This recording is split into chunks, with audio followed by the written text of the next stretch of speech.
research and develop skills needed to explore farther from Earth. If you are a member of the media joining us today, please raise your hand by pressing *1 to ask a question or *2 to withdraw it. Kate, Sergey, and Sergey, I'll hand it over to you if there's anything you'd like to add before we get started with questions today. Yeah, thanks very much. It's an incredible honor for us to be able to be up here on the 20th anniversary of the first manned presence in space on the space station, and this continuous human presence for 20 years. So we happen to have picked a really good expedition to be up here, and I think we all feel very lucky. And I'll pass it to my crewmates in case they want to say a word or two. Yes, we are very happy to be on station in this great event, and we hope all of our international team join us and happy to go with us. Yeah, we are honored to be here on board the station when we celebrate 20 years of human habitable period of ISS, and we continue our programs, we continue space exploration, and we hope we'll still be here in space, on board the International Space Station all together, all the partners. Thanks very much, and over to you, Houston. Thank you all. So we'll now head into questions. So again, please press *1 if you have a question and *2 to withdraw it. Please direct your question to a specific crew member, and if you have a question for Sergey Ryzhikov, please direct it to Sergey 1. If you have a question for Sergey Kudzverchkov, please direct it to Sergey 2. We'll start off with Robert Perlman from Collect Space.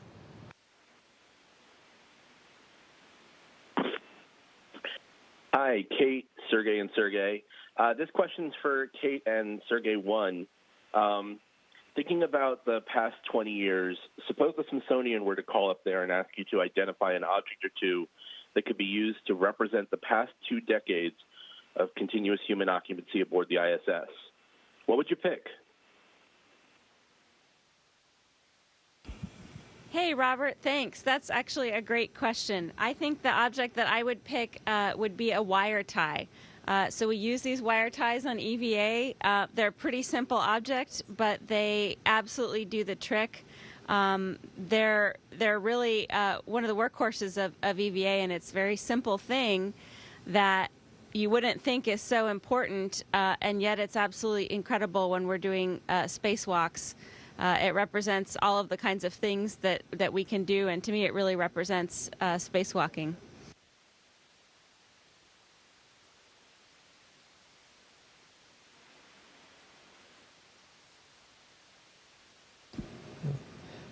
I guess all station and all program is a very significant object, and on the one hand we have everything what we need, but on the other hand we wish to ask for example more velcros, more gray tapes, so any fixing elements, because it's very important here.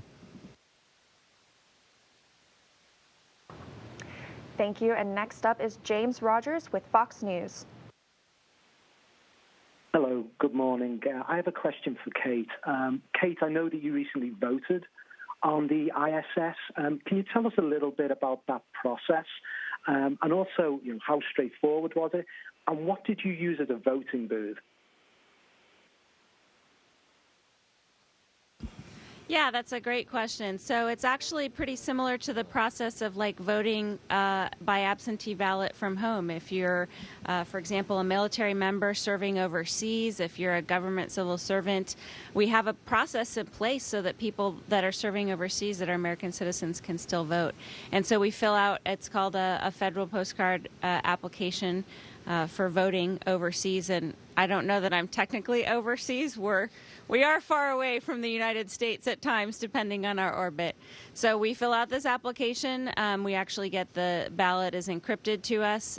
We send it back down to our county clerk, and they record the vote.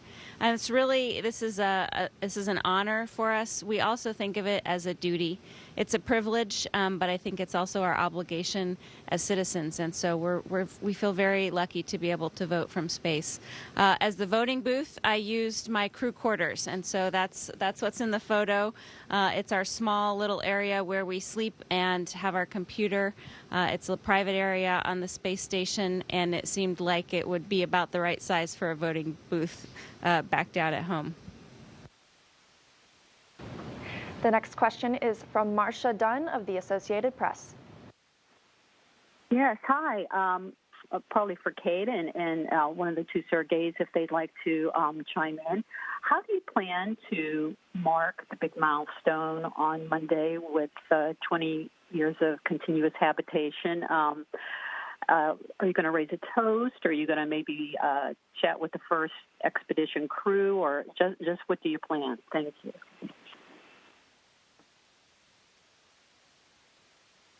Hi, Marcia. It's great to talk to you. Thanks for the really good question. Yeah, I think we're going to probably just have a simple dinner celebration up here on the ISS. We really enjoy, as crew members, getting together and having dinner. We're going to do some public affairs events like this one to let folks know about the 20th anniversary of continuous human presence on the International Space Station.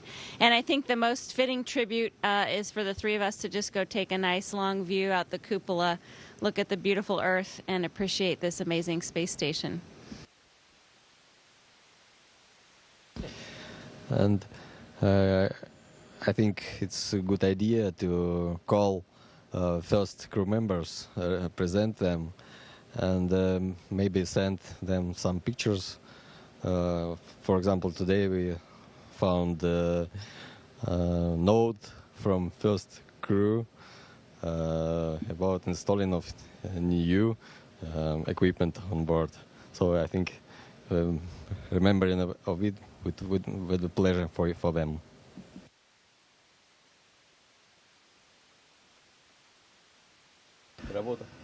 Yeah. The celebration day will be a Monday, so probably we'll be celebrating this day by hard work, continuing working hard, and of course remembering those who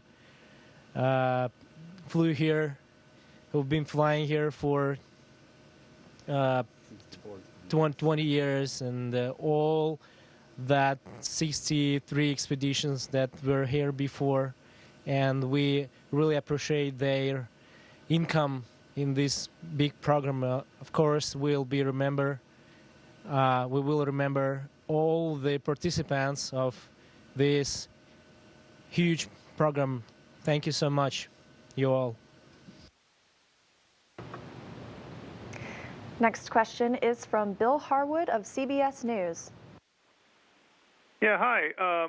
First for Kate, 20 years, some of the modules up there are even older than 20 years. And so my question to you is, how is the station holding up in the context of, NASA's plans to operate it, maybe through the end of the decade?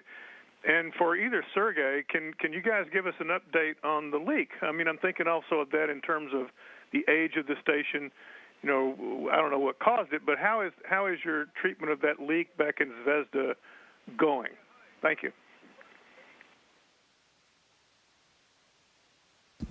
Hi, Bill. It's great to talk to you again from ISS. And in terms of the modules up here, I flew in 2016, and I actually had to call down to some of my friends and say, I can't believe this place hasn't changed at all. So it's looking very good. You can see all around us, we've got a ton of scientific equipment. But in terms of the actual structure and the hardware, the station's certified through 2024. NASA has certified most of the hardware through 2028. And so we do expect that this is going to be with us for a long time, and it's going to be producing incredible science and incredible results for years to come. And I will let the Sergey speak to the PRK leak investigation. Yeah, I agree with Kate. The station is has a very good condition, and we are thankful all designers from Sergei Korolev still now because it's very reliable construction. And anyway, it has leaking, very small leaking every day, and now it's a little bit more than standard.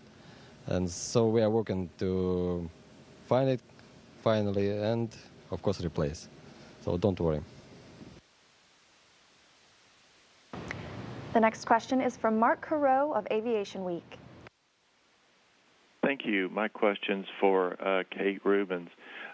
As a scientist, how would you rate the quality of the laboratory capability of the International Space Station with, the highest end, most modern laboratory on the Earth?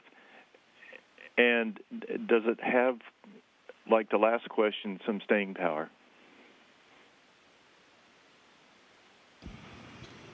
Thank you. That's an incredible question. And in terms of laboratory capability, it's actually really phenomenal up here. I think early on in the program, we were working on just getting the station assembled and built. And now we're getting it completely outfitted for scientific experiments. So, for example, there's a confocal microscope right to my left that just got installed. This was a Japanese microscope. It's really top of the line.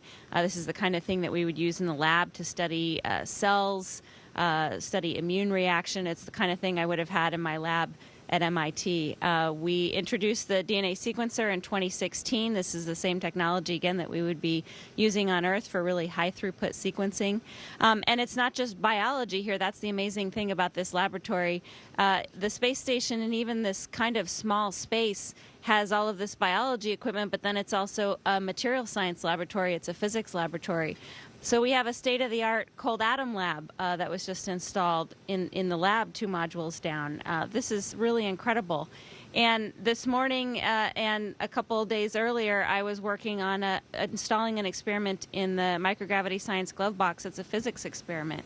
So this shows the kind of experiments that we can put in place that are really modular. We have the facilities, and then we put this experiment in there, and that experiment's looking at liquid surface interfaces and possibly improving applications for semiconductors. So it's a world-class laboratory, and it's an absolutely packed one. We have over 200 experiments per edition.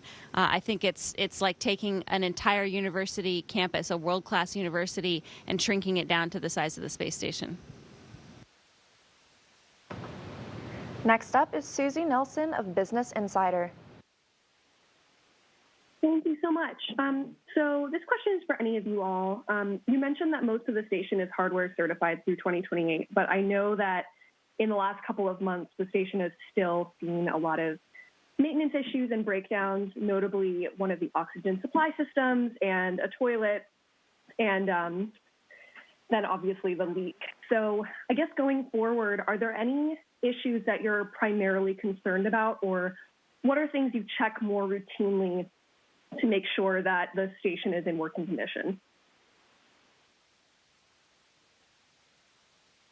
Yeah, thanks. You hear about routine maintenance all the time, and you'll actually, if you follow station news, you'll hear about things breaking all the time. They're not really breaking. A lot of times it's service components that just reach the end of their life, and we have spare parts. We have a lot of spare parts stowed up here. We can send more in our cargo resupply vehicles. And so the toilet breaking, I don't worry about that. The toilet breaks all the time. We fix it. It's not a big issue. One of the reasons that it seems to, quote unquote, break all the time is we're actually really pushing the forefront of technology here. So our water recycling system is 90% closed loop. So that means yesterday's coffee is today's coffee is tomorrow's coffee. We really do recycle everything up here. And so this is really exciting technology. As part of that, we're sort of testing what breaks down, what happens to this technology as we push it forward for human exploration. And so things are usually not broken beyond repair. They're always something that we can work on and we can repair, and we have plenty of spare parts up here. And so I think it's an incredibly reliable and a robust system, and we do enjoy doing maintenance on it. That's a fun part of our day, is getting to fix all these cool technologies. The next question is from Joey Roulette of Reuters. Hey, this question's for everybody. If there's one thing on the ISS, or that the ISS could use as an upgrade, or I guess in this case a birthday present, what would that be? What would the present for the ISS be? Thanks.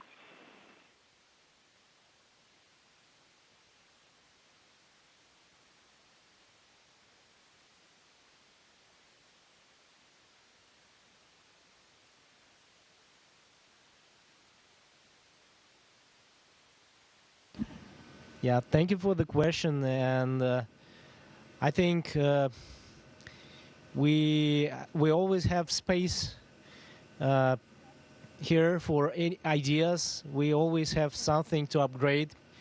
Space station is a high-level laboratory and high-level exploration forepost, and we always have something to upgrade and update. But one of the most issues is that the volume of the station is really limited, and we obviously need space, more modules, and probably that would be a great update for the station, because we have high-level equipment, but sometimes we don't have space for that. Thank you. Yeah, we had a little discussion here before answering that question. I think all three of us are in agreement. We could use some more stowage. So more modules. There are definitely plans for that. We're going to launch pretty soon. The Russian segment's going to launch MLM. The U.S. has plans for commercial modules. And we welcome any and all modules, particularly if they have some stowage space. Next up is Irene Klotz of Aviation Week. Hi, thanks very much. For Kate, can you describe anything that you're doing to get ready for Crew 1, fleet station setups, anything like that? And also for Sergei Ryzhikov, if you can give us an update on preparations for the MLN attachment next year. Thanks. Yeah, it's a great time right now. We're really excited to welcome Crew 1, and we haven't had 5 people on the USOS before. So the program has actually been working for a while to make sure that all the consumables we need are up here, that our life support systems can support that. And part of our exploration technology has actually been adding to our life support systems. So, for example, we have increased CO2 scrubbing capability. We're pushing our water regeneration system to even higher levels of closed-loop water regeneration. And just for me, I'm getting ready for the new folks to come here. You got to get all their stuff ready for them. I had to find their exercise equipment today, and I was really excited while I was getting all of that out, getting ready to greet some friends coming through that hatch. Yes, our crew, we are very lucky to be on board at this time, because we have many activities related to new modules and new generation of improvement of ISS. And we are preparing right now for upcoming EVA, and it's also has some tasks for future MLM module. And we have next EVA will completely devoted to MLM docking, and also we are lucky to make a relocation of our vehicle to provide docking of MLM. We have a few social media questions today. This one is from Angie Smith, and anyone is welcome to answer. What was going through your mind as the hatch was opening for you to join Expedition 63?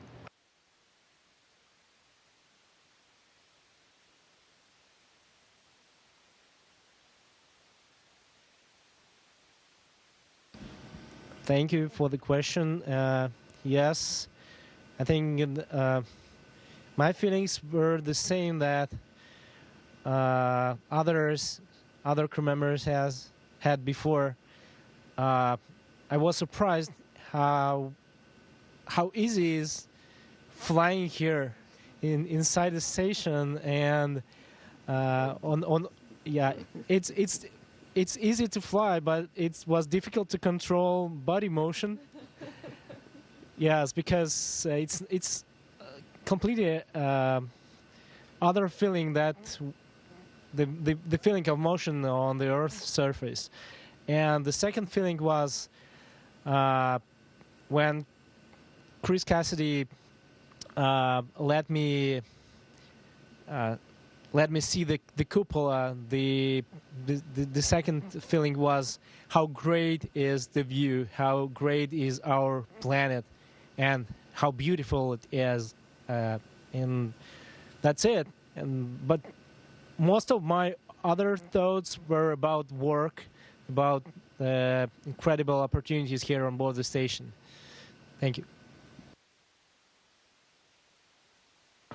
Another question from social media, this one from Philippe, and maybe for Kate or Sergey. One, what is the most difficult job you have had on the station?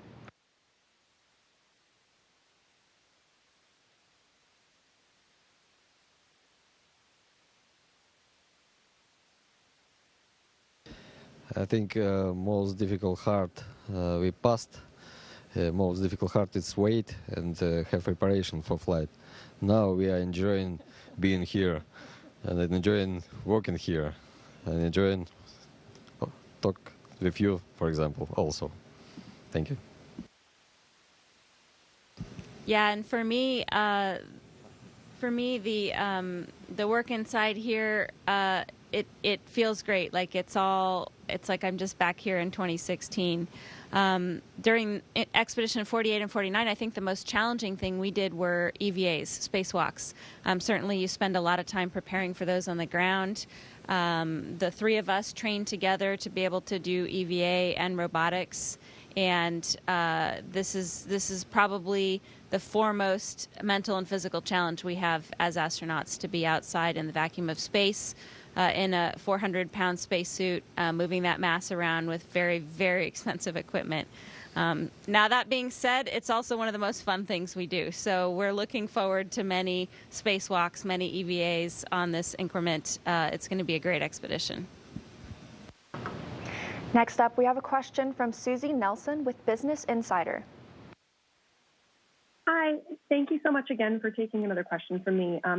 This is actually for either Sergey, one of the cosmonauts. So your fellow cosmonaut, Gennady Padalka, described the Russian segment of the ISS as exhausted, given its age. And it seems that there have been quite a few breakdowns in quick succession. So is that a trend to be concerned about? And in any case, what do you think the solution is, given the aging infrastructure of the space station? Любому из Сергеев Геннадий Падалко назвал станцию, российский сегмент, изношенным. Как вы считаете, учитывая ряд отказов, которые происходили один за другим, справедливо ли это замечание? И если да, как можно решить эту проблему?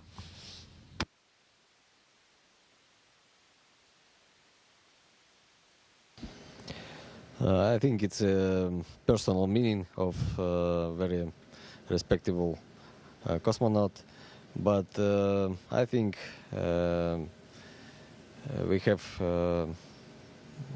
pretty well station hall and particularly Russian segment, and it possible to continue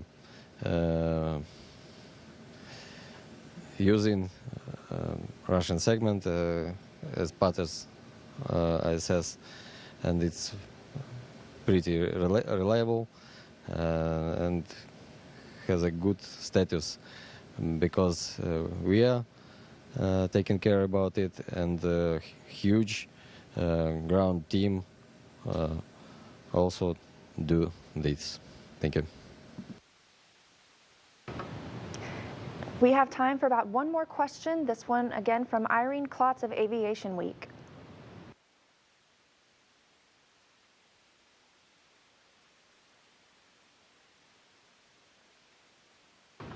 Maybe not. We'll go back to a social media question. So this one's from Jaden, who wants to know, what are you most looking forward to doing during your stay on the space station over the next 6 months?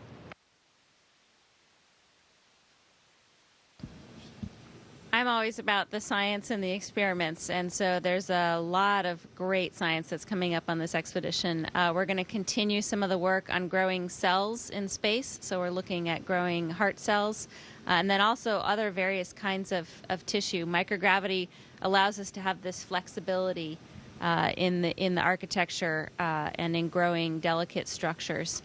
I'm looking forward to a lot of the microbial experiments up here. I really want to look at the station microbiome. It's been here for 20 years. The microbes are with us as well, and so I'm very interested in finding out who's here in terms of microbial populations, where they are, how they're changing over time. And I'm sure the Sergeys have some things that they're looking forward to as well.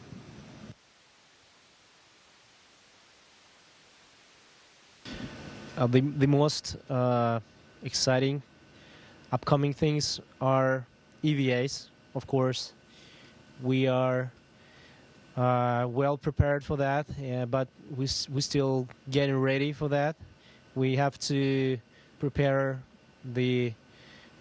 our airlock, and following weeks are dedicated to this. And of course, we have science experiments on board. And we hope all the results will be really appreciated by ground scientists. We do everything for them.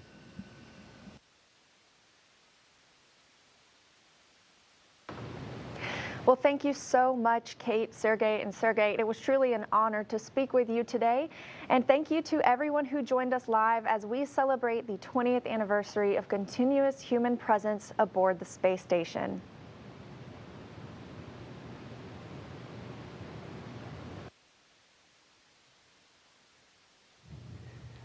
Station, this is Houston ACR. That concludes our event as we count down to 20 continuous years of humans living and working on the International Space Station. Thank you to all participants. Station, we are now resuming operational audio communications.